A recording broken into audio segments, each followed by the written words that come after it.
bal yığmağında Azərbaycanın danılmaz əziyyəti olur. Yəni, bal bəlkə yığımda görənməzlər.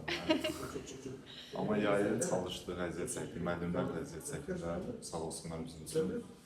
Və nəticəni əldə elədik, çox xoşbəxtlə müəllimlərin, valideynlərin ümidlərini doğrultdum. Teşekkürler.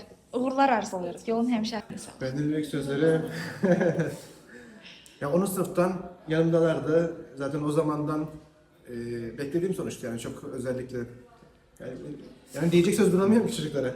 Tebrik ediyorum. Çok eziyet çektiler. İnandılar bize, biz onlara inandık.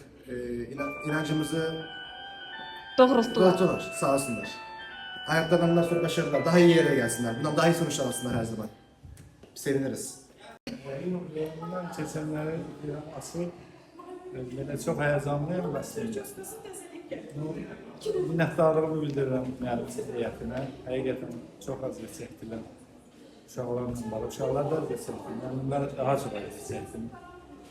Bu həyəcanın içində biz də yaşadıq. Yəni, əlbəttə ki, yay mövsümünü uşaqlarla da elədilər, dərs etdilər.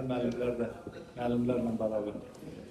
Öz təşəkkürümü bildirirəm, sağ ol deyirəm və istəyərdim ki, bütün uşaqlar bu cürmə çalışsınlar, oxusunlar və valideynlərini sevindirsinlər, müəllim heyətini sevindirsinlər və öz çalışqanlığı ilə başqa uşaqlara da məmnun olsunlar. Teşekkür ettik. Çok sağ ol.